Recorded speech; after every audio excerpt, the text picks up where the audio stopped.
2, 1, go. Careful. What are you doing? Are you okay?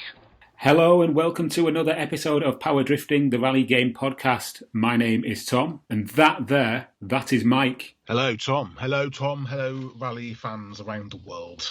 Mike, I believe your Klingon sword has arrived. How is it? My Klingon mek'leth has indeed arrived, yes. I am ready now to fight and die with honour for my house and for Kronos.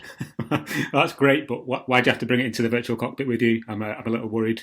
Look, Tom, all I'm saying, right, if we get stuck somewhere in the middle of the rally, yeah, and there's bears out there, there's wolves, there's, sort of madmen running around. I've now got a mek'leth. I can hold off any attacks against us whilst the emergency crew come and find us. Yeah, nice forward thinking there, Mike. Right, at this time we are taking a look at Kilotonn's 2018 resurrection of the long dormant V-Rally franchise. Does V-Rally 4 hit top gear, or should it have been left collecting rust in the digital breakers yard of forgotten legends?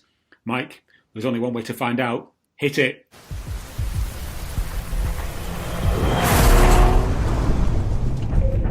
Left 4 and left 330 and brake into left 1 over tarmac.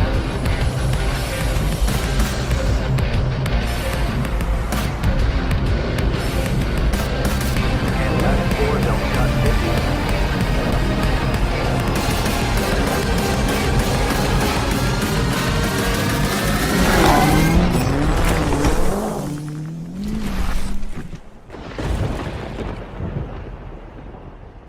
Well, that was quite dramatic, wasn't it?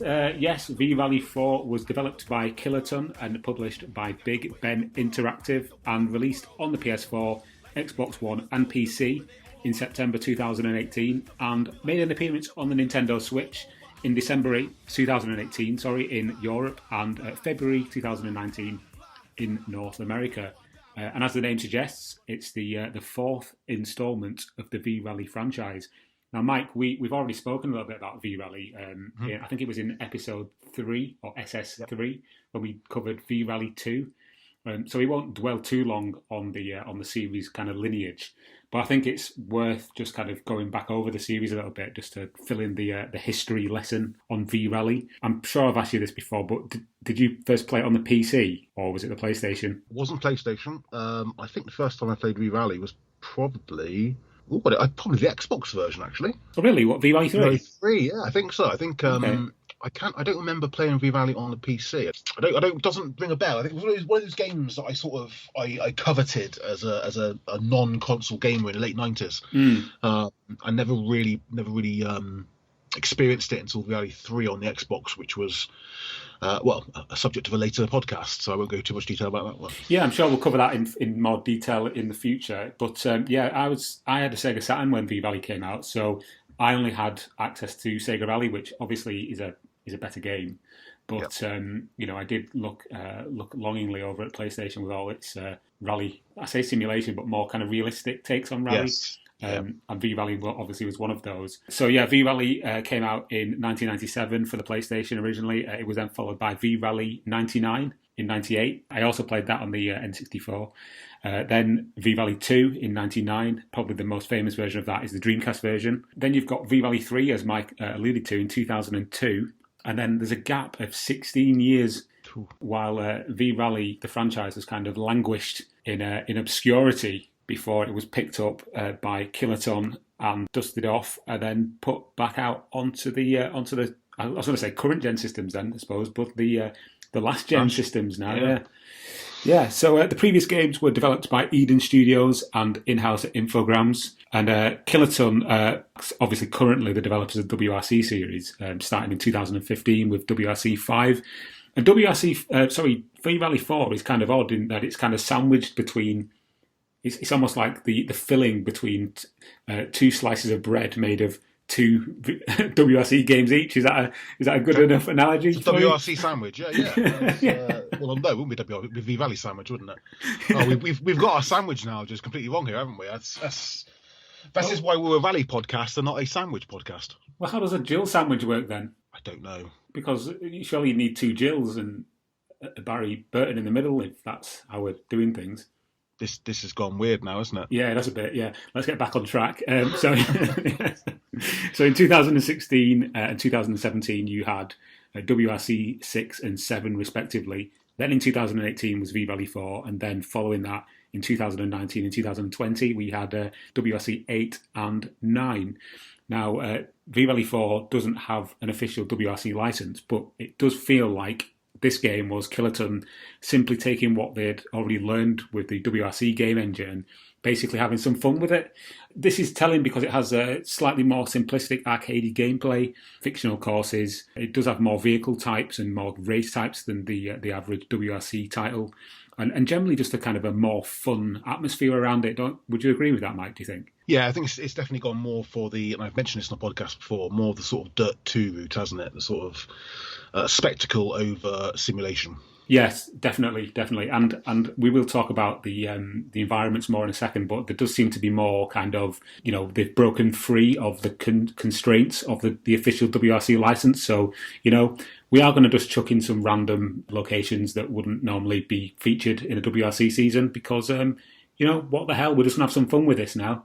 And that's very apparent if you compare WRC 6 and 7 to V-Rally 4. You can see that there's a lot of elements that have been reused, so like the crowd models, for the people. So I think some of the textures as well, from the tracks. So there's very much a crossover here from the WRC games. But we'll get to that. First of all, let's talk about gameplay modes that you get in V-Rally. The main game mode is called V-Rally mode. And this is it doesn't get off on the right foot for me because it's quite an odd setup. It's basically a career mode with some light team management elements, but it's actually really confusing. Yeah. So essentially you're presented with like a world map and events show up on the map and you need to weigh up the costs of entering an event with the prize amount, and you can earn cash to pay your team members. And your team is made up of research crew, mechanic crew, and an agent, basically, who all have different abilities. So the research crew allows you to research into parts for your vehicle and that kind of thing. The mechanic crew, as you would imagine, is all about fixing and repairing your vehicle. And then the agent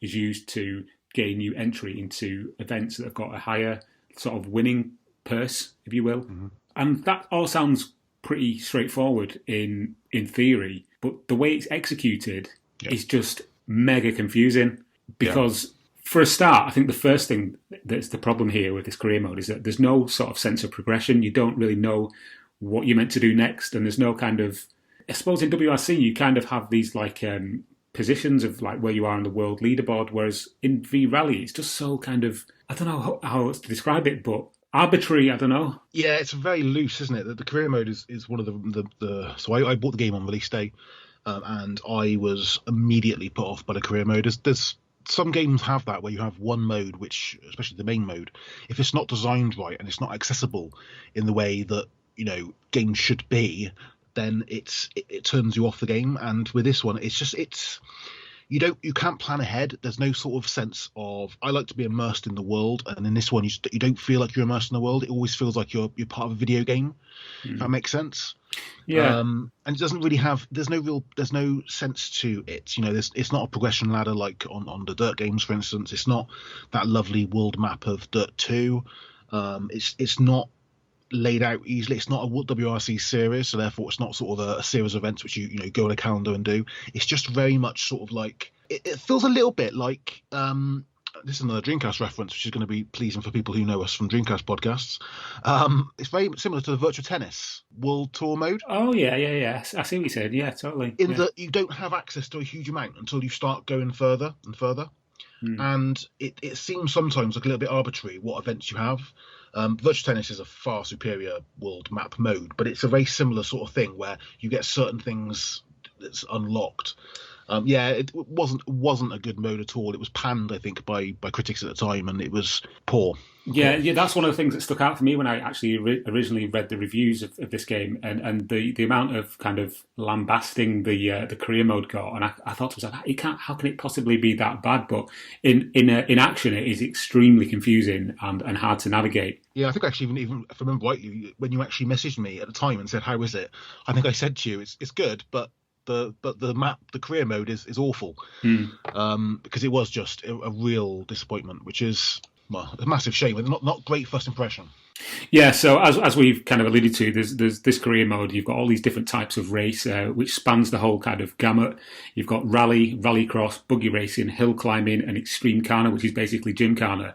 But there's no real objectives to any of this. It's just kind of, here you go, here's some events. You can win some money, you can upgrade your car, and then just carry on doing it almost infinitely with no actual aim to it. And in some ways, it reminds me, it's not as bad, but this is kind of the feeling I got from Forza Horizon, the latest one, Forza Horizon 4, because there's just so much to do, and you just don't know where you're meant to go next, and there's no kind of big graph saying, oh, you've done this amount of things, and this is what you need to do next. You just kind of get lost in this like bewildering, almost like someone's just throwing events at you, and the one that comes first, oh, I'll just do that one. I'll do that one. I don't know. It's the open world, the open world problem, isn't it, with games of the last couple of generations, where it's great. I've been playing Assassin's Creed Valhalla, for instance. And it's an absolutely superb game, one of my favorite games of all time. But there's a point where it just throws so much at you. When you have to load the map, and the map takes quite a while to load because it's got so much things on the map to actually do. And I think sometimes less is better. We go back again to Sega Rally. Sega Rally had 4 tracks, 3 cars. It's you don't need to throw things out. I think with Rally 4, they tried to be really sort of clever. They tried to be really sort of interesting what they were doing. And unfortunately, it didn't work out. Yeah, it's odd. Apart from the V Rally career mode, you do have the option to basically jump into the quick game menu, and from here you can actually just choose whether you want to do a rally, a rallycross, a buggy race, or hill climb, or the extreme carner.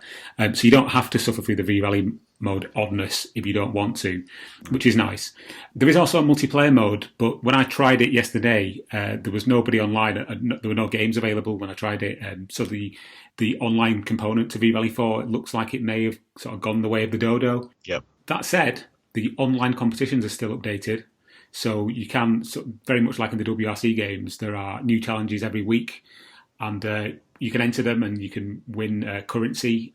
So at the end of every week, there's a payout for the amount of different online events you've entered. So that's quite nice. That gives you some extra kind of reason to play in this current day.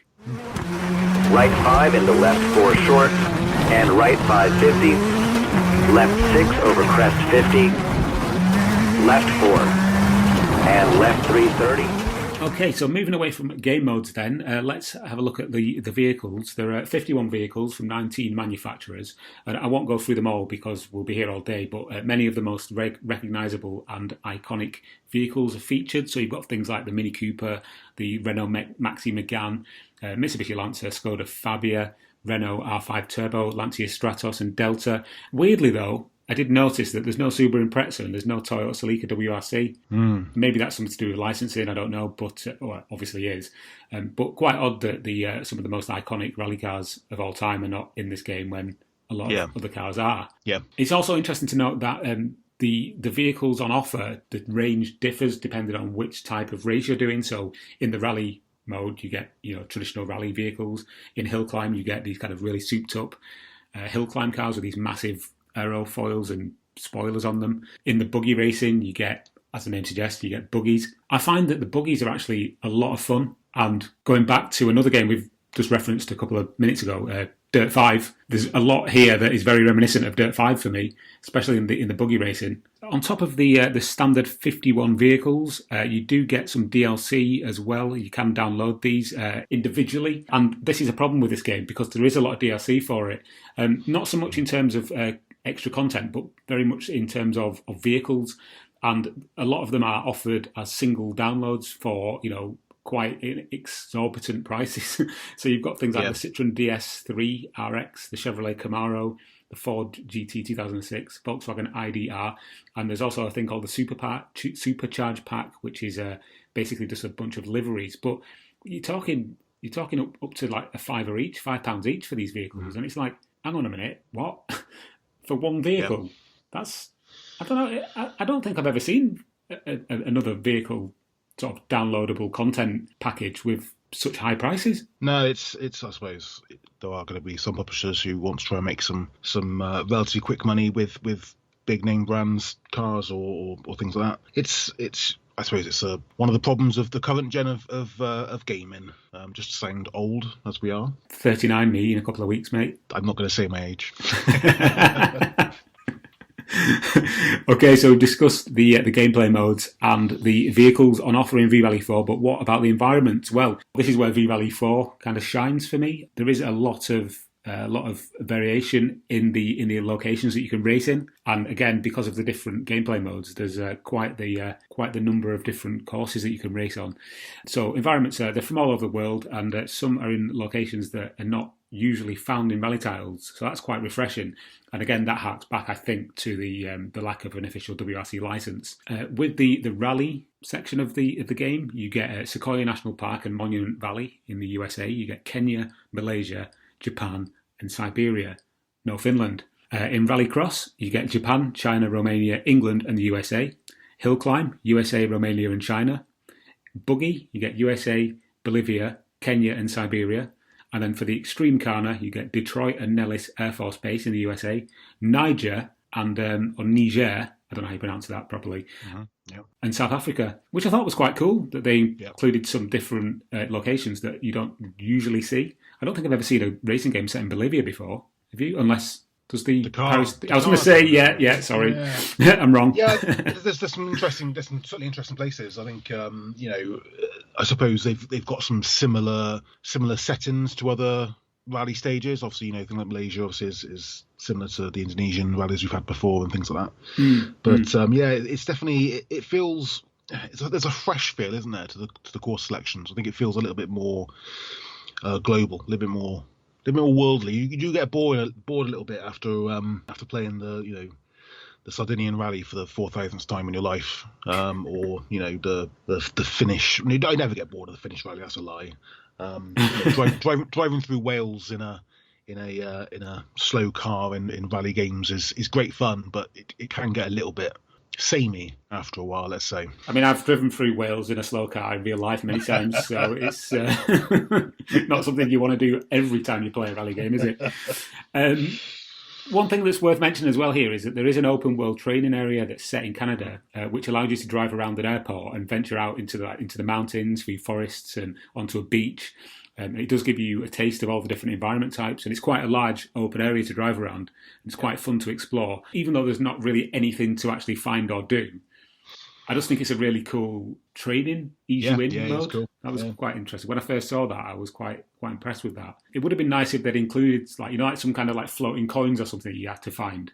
Sure. In what was it? San Francisco Rush, was it? Where you had to find... What was it? Yeah, it was, San Francisco Rush, we had to find the floating cans of Mountain Dew. It was. In one of the most bizarre sponsorship deals I think I've ever seen. But we'll move on. I think it's quite cool, I think, because obviously Kylotonn also did the Isle of Man TT race series, didn't they? Well, two games. Yeah, they did, yeah. And that's very similar in certain aspects in terms of the fact that they really have a lot of really cool ideas. They've got a lot of really cool ideas, and they throw a lot of it at the game. And I think sometimes maybe a little bit more focus would be better. Sometimes, as we've already said, the career mode's lack of focus is one of the big issues. But open world elements. There was a point in my gaming history where the thought of open world racing games was just fantastic. I remember Burnout Paradise being sort of a real next generation sort of thing for me. And I think now I appreciate games having them in them, but sometimes they're a little bit. I mean, this one, for instance, as you said, it's if there was a bit more to it, it'd be a lot better. It feels a little bit like they've gone, can we see if we can do a Forza Horizon type game, and then not actually put any content in it, which is... Yeah, I know that the WRC games have that kind of training area where you can just sort of drive around and experience all the different types of surface. But this one just seems a little bit more interesting because it's just so fantasy based, if that makes sense. Yeah. It's not. I know the WRC training area is not a real place, but it seems more set in reality as opposed to this place where suddenly you're racing through this snowy wilderness, and then suddenly you're into a forest, and then you're back down onto a beach. Do you know what I mean? It's there's very quick transitions between the different environment types, which I quite like. It's also worth mentioning as well that in the rally mode, you do get the opportunity to create randomly generated courses. And I don't think they're actually fully randomly generated, as in Dirt 4's randomly generated courses. I think basically what they're doing is because all the courses are made of separate sections. What the random generator does is it just joins the sections together in different ways. So you'll still see the same places, but you'll end up taking like maybe a right turn instead of a left turn when it's randomly generated. So I think that's cool. And it's a nice addition. It doesn't make up for the lack of a full-on track generator where you can make your own courses like V-Rally 2 had. Yep. But, it's okay. It works. It works well. And when it comes to like things like weather and time of day, there are generally 3 per course. You get like a morning, a midday, and an evening setting. But the weather is fixed to each sort of time of day, so you can't change them, on the fly like you can in a lot of other games. But I can forgive that. Yeah. And right 3 short, don't cut. Into left 4 short and right 2. Right then, let's talk a little bit about the vehicle handling. Obviously, this is where a lot of rally games are made or broken. As I mentioned in the earlier part of this podcast, V-Rally 4 is very much in the arcade wheelhouse. Very easy to pick up and play. And it's a lot more forgiving than previous entries in the V-Rally series. And it's a lot more forgiving than WRC, which is obviously from the same developer. The vehicles do feel like they have some satisfying weight to them, although some of the faster vehicles do become quite difficult to control, especially at high speed. I'm specifically talking about the super twitchy hill climb vehicles here. Mm-hmm. That said, I think the Extreme Carner mode is actually a lot of fun, just due to the drift-heavy handling model. And I don't generally like sort of Gymkhana modes in games, but here I'm prepared to make an exception because I think it's a lot of fun. And it's possibly my favourite Gymkhana mode out of any rally game that I've played recently. That includes Dirt 5. Yeah, I got to agree with that. Actually, I think of all the things I think about this game, I think the Gymkhana mode or the Extreme Carner mode is actually quite well done. It feels like quite a good fun diversion, I suppose, from the more serious side of rallying. So yeah, it does play well, and it feels good as well. Even at the time of launch, it felt quite good. Other elements may not have been quite so strong, but this mode did seem to handle pretty well. Yeah, and what I do like about V-Rally 4 is that each of the different game play modes that you play it, so you've got your rally, you've got the rally cross, and then you've got the buggy racing. They each seem to have their own kind of unique handling style. Yeah. So the cars don't handle the same in rally mode as they do in the rally cross. In Rallycross, it's very sort of twitchy and you're always on the edge of your seat and it's extremely fast and you've got these narrow, windy courses. The buggy mode, I have to give a special mention to because it's so much fun. Again, I said it earlier on, it does generally feel like you are playing Dirt 5. It's just so cool. I mean, some of the buggies are a little bit light and a bit floaty, but once you nail it and you get those kind of slides around the corners nailed down and just know how to anticipate the bends and that kind of thing, just the jumping around and the bashing into each other with the other cars, it's just so much fun. It's really cool. As you can probably tell, I'm a fan of this game. Not so much obviously the career mode, but the gameplay modes. They're great fun. And this game, it handles well. What can I say? I know a lot of the criticism that was levelled at V-Rally 4 by the sort of inverted commas mainstream press was because it was a bit diluted and a bit arcadey and not really knowing whether it wanted to be a simulation or an arcade game. But I quite like that. I like it. I like the fact that it's a bit of a diversion away from the super serious, like pole-faced WRC games. You know what I mean? Sure. Yeah. I think there's a lot of it is down to the fact that when the game came out, there was a few issues, which obviously have been corrected over time. I think, there's the benefit of hindsight is that they fixed some of the problems they had with the game, which is in itself quite good. A lot of developers don't fix problems with games. I'm not going to mention any names, but the car does come to mind. They have fixed some of the issues, and I think the game is. I haven't played it for a while, but it has improved from what it originally was like. I remember lots of issues, a lot of lockups and a lot of crashes at the beginning, I mean crashes in the console crashing, not as in me going into a tree. Yeah. So I think it's an enjoyable game. What it does well, it does really well, and it does. It's a worthy alternative to the big name, to the other big name rally series, but there are elements where I just feel like I feel a little bit like the game is. it's following a script of what to do, and it knows. It wants to throw everything at the board. It's trying to get everything in one go. It's got. Or we're going to have this mode. We're going to have this mode. This rally game's got this on it. We have an extreme Kerner mode. We have to have a buggy mode, and that's wonderful. But I think that it just doesn't quite, for me, gel together as well as it would do if they were more focused on one area. I know what you mean. This is the first V-Rally game that has all these other modes. Yeah. The other games are straight rally titles. Yeah. Well, they do have kind of, the arcade modes where you can race against other vehicles and whatnot, but it's the first one to have, like an off-road buggy mode. So, yeah, and I thought you were going to say that it feels a bit budget then, but then if you look at how much this game actually still costs on digital stores, as we discovered earlier on, it's still at a premium, shall we say. Even on Steam, it's still like 40-odd quid. Yeah. It's a 3-year-old game. Yeah, I think Big Ben are sort of semi-notorious for never actually reducing the price of their games, aren't they? A lot of the sort of I'm going to call it B-tier racing titles have this problem. I've noticed it with a lot of the games from Milestone as well. Very similar thing where 5 years later and one of the Supercross games is still $49.99. Yeah.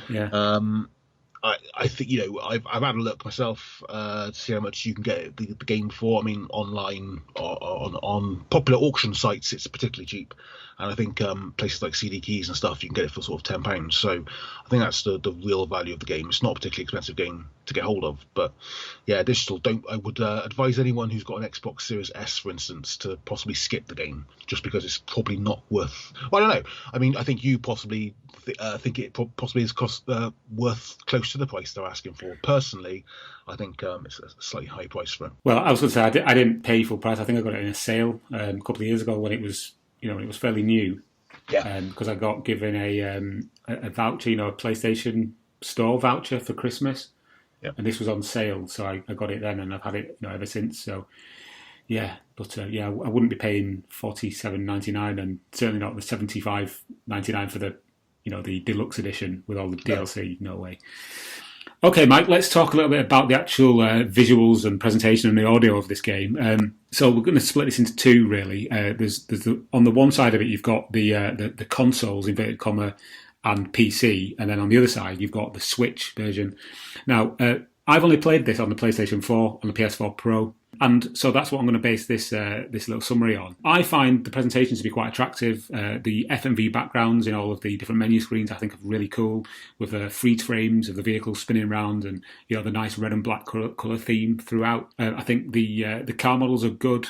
The in-game visuals are great. We've got a really long draw distance, especially on the more open courses such as the Monument Valley courses. I think the texture work on some of the course layouts is fantastic, especially on the rally cross courses. The gravel and the tarmac just looks so good. It looks better than it has any right to, and it's actually quite surprising, really, when you think about it. It generally looks quite good on consoles and PCs. It's not as detailed as later WRC games, but it is free from stuff like screen tearing, certainly on the PS4 Pro it is, and frame rate stutters. It never really dips below its frame rate. I think it's 60 frames a second on the PS4 Pro.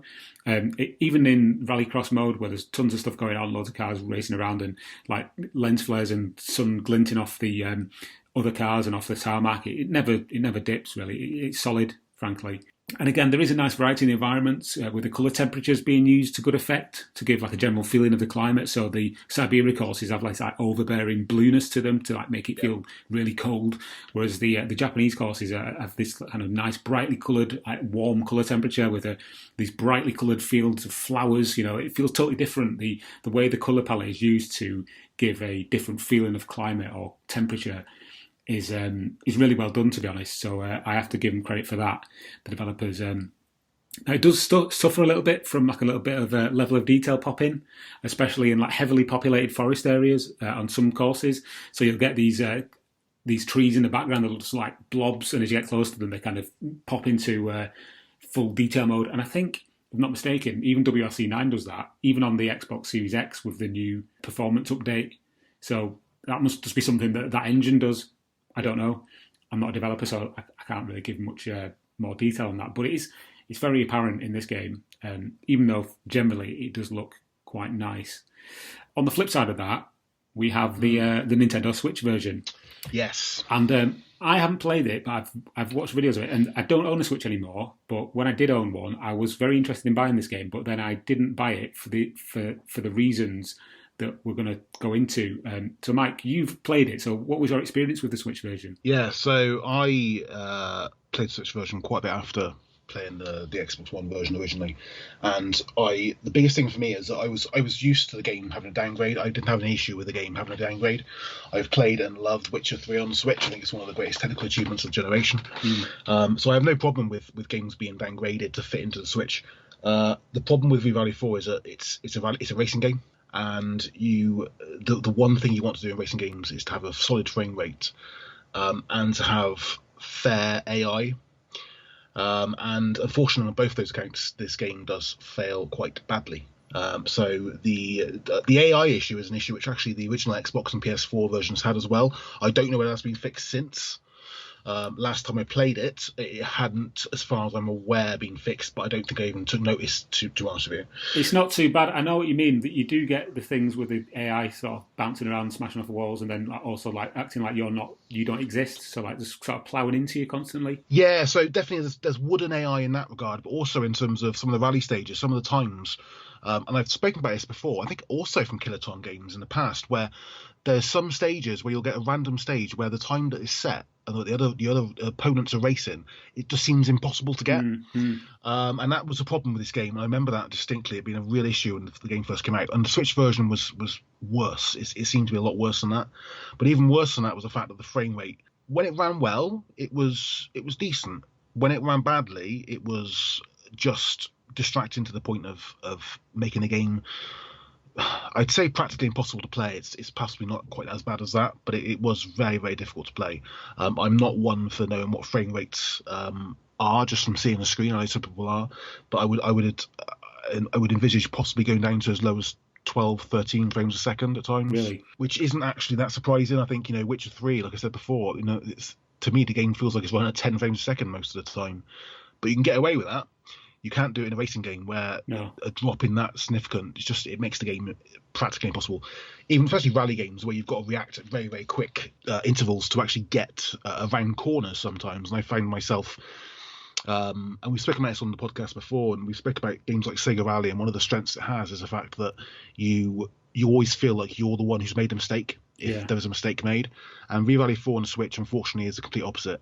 You always feel like the game has done the mistake for you, which is a real shame. There's a lot of drawing as well, from what I remember, and especially in areas where there's sort of like buildings around, the game does really struggle. It's sort of still impressive that they've tried to put it onto the Switch. There's not many. At that point, there wasn't a huge amount of handheld rally games of a really high quality. But now we've had the superb rally game on Switch, whose name I've now forgotten. Rush Rally 3? That's the one. Yeah. That's the one. Since Rush Rally 3, I think there's really...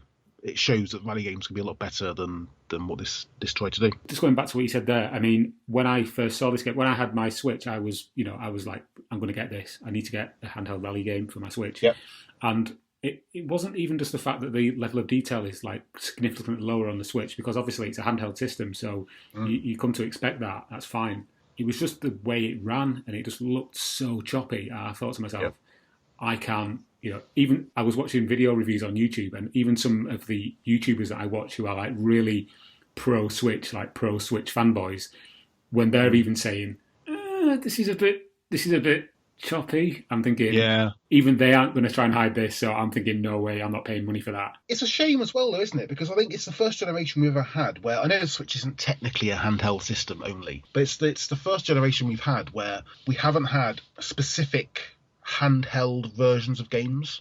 I loved even back to the PSP, you had a few, and DS, where you had games which were still in the same franchise but significantly different. Yeah. And I think with that, it's a shame that's gone, because I think sometimes developers on the Switch, it's quite a lazy system to port to, isn't it? Because I think people are just sort of porting the game and downgrading it heavily, or they're just not porting it at all. And I think, develop develop a game specific for the Switch's strengths, and it's going to be a much stronger game, surely. I thought exactly the same when I got WRC 8 for the Switch.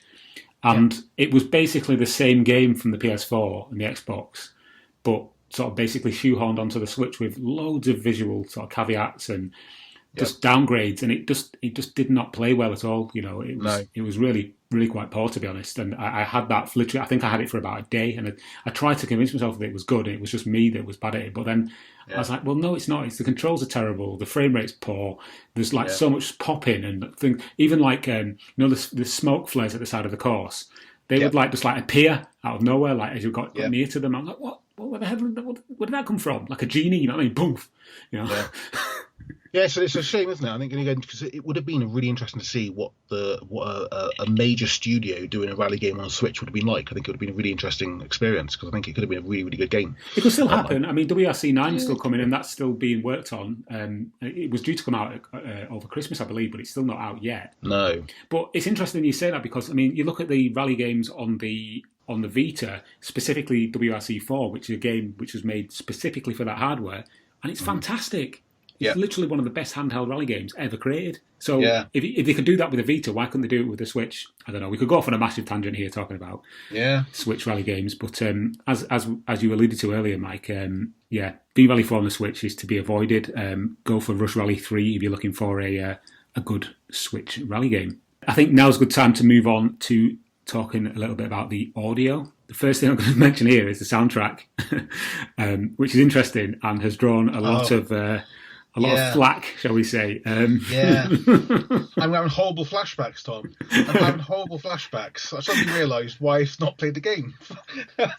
So don't worry, I am going to put some tracks from the game into this podcast.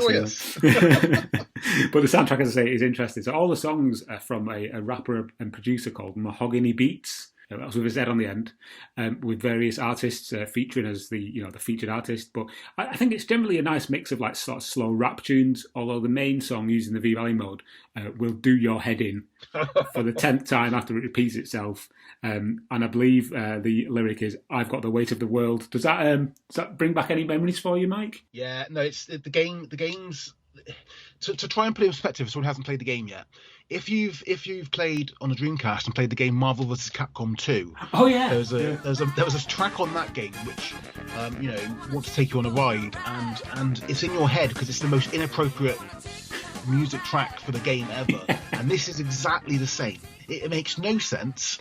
I in terms of it just doesn't feel like a rally. It just feels like it just it feels like a soundtrack to a game back in the early 2000s of a rip-off of Tony Hawk's. And you have these rip-off of Tony Hawk's games, and they have these really, really poor sort of like public license punk bands on there. It's the same kind of thing as that. It's just, awful. I've completely forgot about that. I've erased my memory, and now it's pretty bad in my head, and I think some of the songs are actually quite catchy in their own right, but just not in a rally game. You know, what you think? There should not be music in a rally game.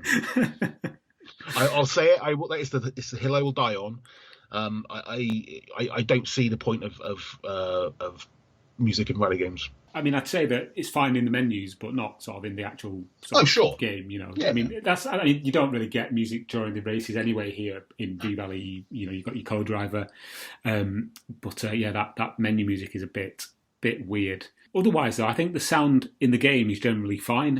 You've got your usual engine rumbles, backfiring exhausts, a fairly inoffensive American co-driver, which I also found unusual when I first played this game, because generally co-drivers are either like Scottish or English, aren't they, in rally games? Yeah. Because that's the kind of, it's almost like a stereotypical voice that you have in a rally game, isn't it? It's like a sort of Scottish. I think it probably comes from Nicky Grist, really, doesn't it? It's like playing FIFA without an American commentator on it. It wouldn't sound right, would it? No, that's a good point. Yeah. Or playing like an AHL game and having an English commentator. Exactly, you just wouldn't have it, would you? It's not. It doesn't go together well.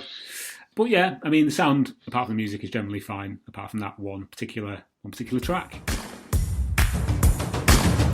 I got the weight of the world. I got the weight of the world. I got the weight. I got the weight of the world. I got the weight of the world. I got the weight. Life can get heavy as boulders, holding it all on my shoulders. This is your war. Some days I feel like a soldier, fighting until it's all over. I wanna fly, fly, fly, fly, fly, fly, fly, fly, fly, fly, fly. I wanna fly. Right then, Mike, I think we're getting towards the end now, so let's have a look at some reviews, some contemporary reviews from a couple of different outlets. Now, when I was looking into the reviews that this game received, the general consensus is they're actually quite average to leaning on negative, and the more positive reviews came from, what's the word, almost like hobbyist sites as opposed to like mainstream media sites. So I'm not sure what that says, but I find this game to be quite good. I quite like it, to be honest. I know that you've got a slightly different opinion, but we'll talk about our own opinions in a second.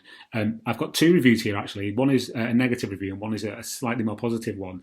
The first one is from God is a Geek, and this is what the summary says. It says, I tried hard to like V-Valley 4. I really did. It just doesn't know whether it wants to be an arcade game or something slightly more realistic, and it ends up being neither as a result. It's just not fun to play, and although it has sizable career mode to keep you going for a while, you really won't want to. When the competition includes the likes of Dirt Rally, Dirt 4, and even the WRC titles, not to mention the excellent Wreckfest, V-Valley 4 simply isn't good enough. The series should have stayed as a memory. And then the score is 4 out of 10, which is actually it's quite damning, that, to be honest. You're saying that it should have remained a memory.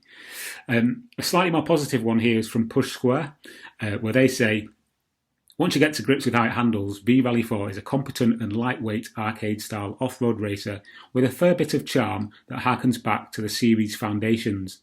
Aiming for spectacle and variety in design, it looks and feels like a 2018 V-Valley game. However, a shallow and disappointing career mode, irritating music, and a handful of visual and gameplay bugs means you're likely to grow weary in a very short space of time. And they gave it 6 out of 10. And that does really kind of echo what we said about the really confusing career mode.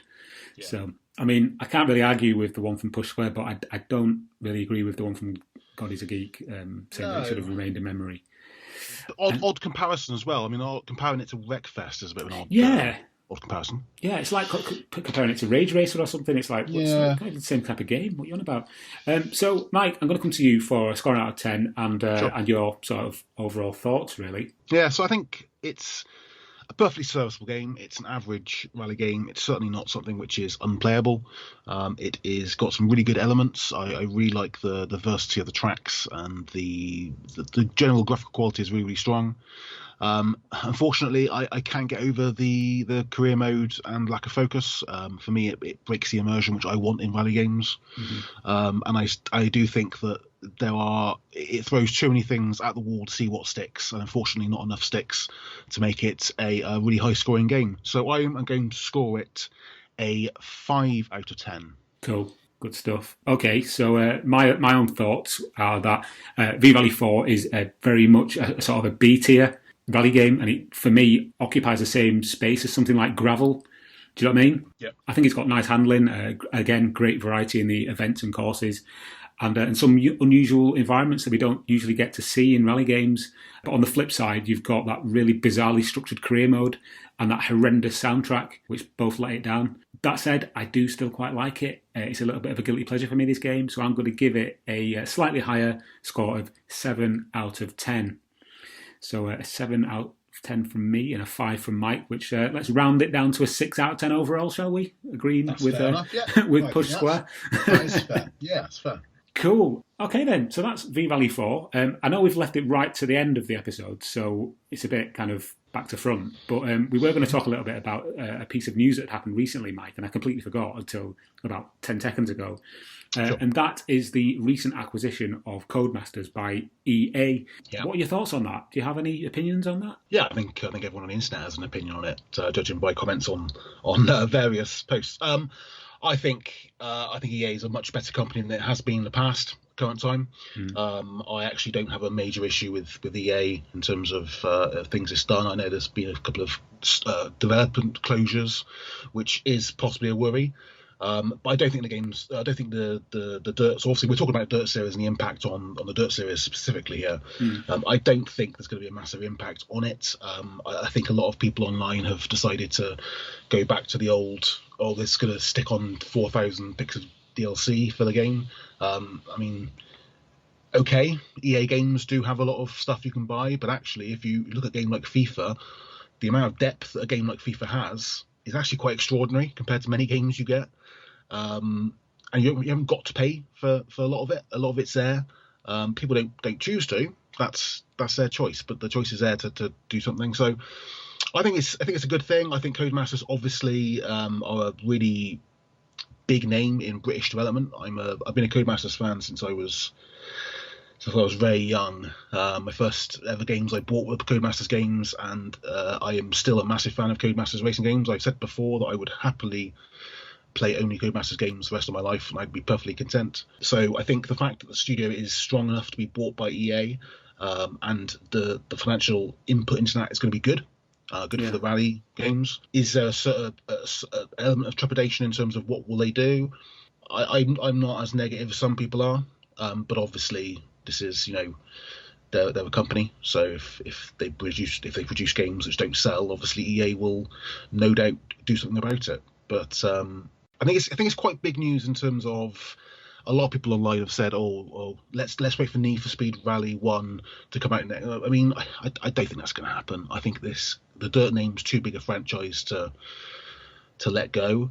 Interestingly, Dirt 5, I might have been mentioned on a podcast actually. I felt like Dirt 5 was the most EA type game that Codemasters had done.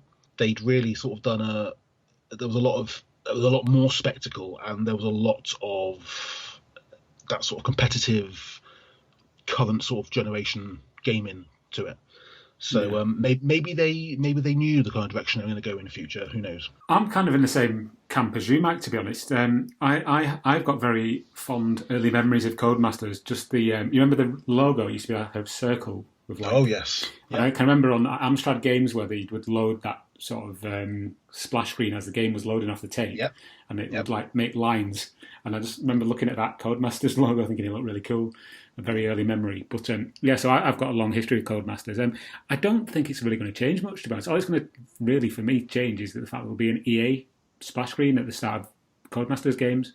And if you look at a lot of the recent releases from Codemasters, so things like Grid, which I was playing last night, and Dirt Rally 2, and Dirt 5, they do have DLC in them. It's part and parcel of the games. So I know people are saying, "Oh, we're gonna, you have to pay to put rain on your courses now or something." Obviously, people taking the mick, but Codemasters games have always had DLC, so I can't really see how it's going to change much. But we shall see. We shall see. There's a certain element of snobbery, isn't there, with EA games as well. People like to think that they can take the mickey out of EA games. I think the mickey is the wrong word, but they think that EA are a legitimate target. They can sort of criticise it for £10 for every sort of tiny little detail and stuff. People seem to forget that EA, if you look back at EA's history of gaming, on every console and every platform and PC as well, they've helped to bring some of the greatest games ever, and some of the greatest story-driven games ever as well. I think people are just too quick to criticise EA sometimes. I'm no fan of EA any more than any other games development studio. They're just basically a company. It has no relevance to me. I think the only thing to counter that is that Codemasters is the only games development studio, with the exception possibly of Sega, that I actually do feel a sort of bond to. And so I do truly hope the Codemasters don't have any issues from it, because it would be a massive loss to the British games industry. Undoubtedly, yeah. I think they are, without exception, they are the greatest British game studio that we've ever had, in my opinion. So it would be a massive shame if they were to go down. But I think the future's bright. Cool. Well, yeah, good to know. I should also hasten to add that we don't have any kind of sponsorship deal with EA, so you could probably tell that from the production quality on this podcast. But right, Mike, that's going to do it for this particular episode. Thank you for joining me. Thank you to you, the listener, for once again choosing to download an episode where we just ramble incoherently about a rally game. You can find all of our previous episodes at www.powerdriftingpodcast.com or on your favourite podcatcher of choice. I love that term, podcatcher. I use it all the time now. You can also follow us on Twitter if you like, PowerDriftPod, and you can find all of our episodes on YouTube. But that's going to do it for this one. So thank you, Mike, and we'll see you on the next episode of Power Drifting. Goodbye. Goodbye.